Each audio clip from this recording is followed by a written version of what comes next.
to someone who's exceptionally lazy. Someone was saying the other day, I love hiring lazy people because they will find the fastest way to get something done out of their own laziness to want to prolong doing it. And I thought, that's such a great thing to say, but there's actually benefit to every single human being. It's just about finding it and finding the right people that are going to look at that and encourage it and push it forward.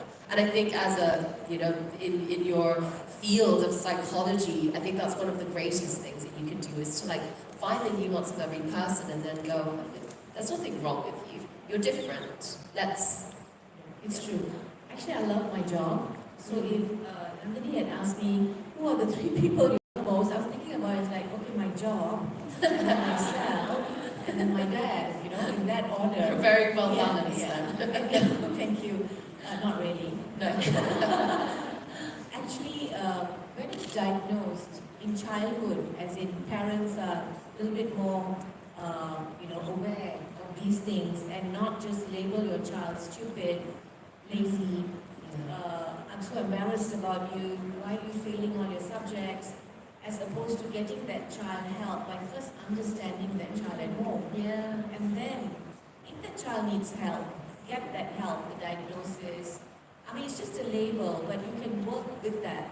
So a lot of people have missed that diagnosis in childhood because of the culture we come from, right? We think so much about society, our neighbors, our family. What will that auntie say?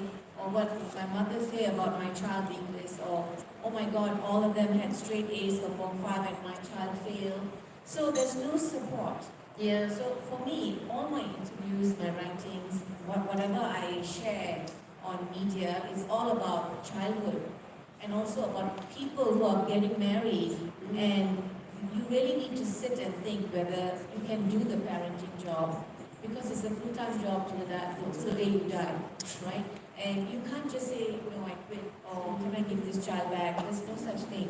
So being more aware, maybe Sakinah would have had help earlier, and and more people coming out from the different generations, maybe that the stigma would not have been so bad. We have a lot of media people, actors and actresses coming out saying that they are bipolar.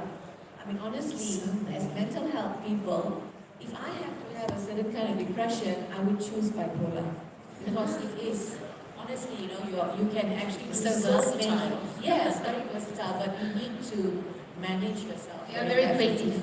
Yes, ADHD, bipolar, schizo, we are very creative, especially ADHD and bipolar. Well, I'd like to actually open up the questions to the floor. If anyone would like to ask anything about mental health, to our 2 experts over here, Sharifah and Nila. Anything that you'd like to ask? Lots of hands. All right, there is a microphone somewhere, so keep your hands up until a microphone reaches you. We'd love to hear what you have to say. All right. Hello again. Hi again. So actually, I am suffering from anxiety myself, and I know that the symptoms when it comes is when I care about something. Like tomorrow is an important event, so I get anxiety. When talk to someone very important, I got anxious. So I know the short-term solution. How can I, overcome this? What is the long-term solution? Yeah, especially to doctor. Thank you. Yeah, Umila, not doctor. Umila. Clarify that. Yeah. So you probably have something called social anxiety and also performance anxiety, and there are ways to manage it, right? But it'll take time. You probably also need psychotherapy and find ways to manage it on a daily basis. In anxiety, what worries you or what you are scared to do, you need to do more. Right? So, just to share, I think with anxiety, doing religiously going for your therapy as well as following the homework that the therapist sets for you is really very important. Right? So anxiety is basically about losing control. When you feel that you've lost control of something in your life, you start thinking about what's going to happen in the future as opposed to being in the here and the now. depression is about living in the past and bringing it to the present as well. So you're like 5 steps ahead thinking, oh my God, tomorrow I have this performance and this is going to happen, that person is going to say this, I'm going to forget my words, I mean, depending on what profession you're in, and that kind of preempts more anxiety. So, doing a lot of self-care, for example, meditation, correct breathing techniques, going for some kind of relaxing exercise, not step aerobics and I think you teach that. Workout. That's going to cause more adrenaline to be pumped out and that's going to make your anxiety worse. So you need to do more calming things and also some, self-affirmations, positive affirmations like, I can do this, let me just do a check and balance. How many times have I fallen flat on my face, which is going to be 0, right? And challenge yourself. What's the worst case scenario, etc. I mean, coming here today, I have anxiety. Yeah, me too. Yeah, You can tell me too. I'm so restless. Here and there. Should I get my drinks? Should I get or maybe I just look at people audience, just get eye contact. But from my experience, I do understand our brain, we have this amygdala. Amygdala is going to stimulate our fear. So how are we going to switch that brain? Is to program our brain not to be fear or everything. You need to ground it yourself, just like you said. Every morning you just have to stay and breathe in and exhale. So what's your intention? And because I kind of understand why anxiety, because you have so much expectation. Because you want to be good. Because I had anxiety sometimes like this. Okay, I don't want to look stupid on stage. I don't want to say something because I'm very impulsive. Yeah. ADHD, they don't think before they talk. They talk. So I was like, oh my God, what if I say something really, really bad? Grounding yourself is very important.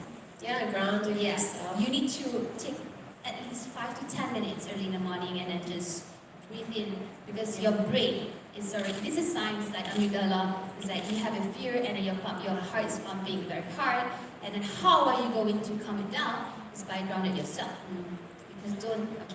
Sorry, I think we have another question over here from the audience. Hi, my name is Nila, and just to share a bit of experiences that I have and what are the obstacles that I have been facing so far. Well, I've been creating awareness on issues like pedophile, which lead to mental health as well. Well, the biggest obstacle that I have for the past 5 years, advocating and talking about pedophile, and the biggest challenge that I have was to get the parents or the family members to trust what the children are talking about, So some of the parents and family members, they don't actually trust their own children, When the children came out and they were like, wow, I've been molested by this and this and this.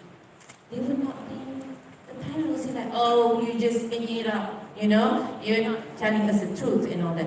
So that was what I have for the past 5 years. First. And secondly, when I started talking about pedophile, so many people said like, oh, it's not happening here, it's happening in America, in the UK, and all that.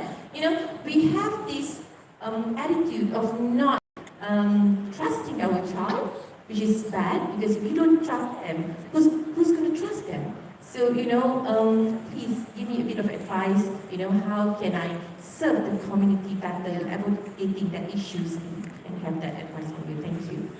Yeah. I feel like it comes back again, like what you're saying. Thank you so much to society and social programming of how we view these things. It's stigmatized. It's our culture to keep all the bad things hidden behind, keep it all in that closet and never air it out. It has to be polite. Yes. How can you say that about your uncle? He didn't mean it, touching you there, and etc. To be fair, sometimes there are false memories as well. So being a parent, you have to be very aware of how your child is doing, where the child is. We also have this thing about referring to everyone as uncle and auntie. So for a child to call someone uncle, they feel safe. But then that uncle who's not really an uncle anymore, even if it's really an uncle, can be a pedophile, right? Like sitting on the lap or telling your child, today you sleep with your uncle, he's come all the way from somewhere, and you sleep with them because he loves you. And these are the things that we need to be a bit more careful about. To your question, like how can you make it better? That's going to take some time. Unfortunately, in our culture, not only in the East, also a lot of times in the West, they live in denial because the parents sometimes automatically blame themselves. I was not aware, I was not on it, and hence this happened to my child. Let me just sweep it under the carpet, or you'll get over it, you're only 5 years old. All of these things are wrong. We need to address it because sexual abuse is a game changer. I mean, that just takes mental illness into a whole other level, especially when it's so young. Anyway, thank you so much. I'd love to continue, and this is honestly what I hate about the time restrictions about all of these programs, is that I'd love to ask you 1,000 more things, but we're running out of time. And it was something that you mentioned earlier that I thought was so special that I'd like to kind of finish off with is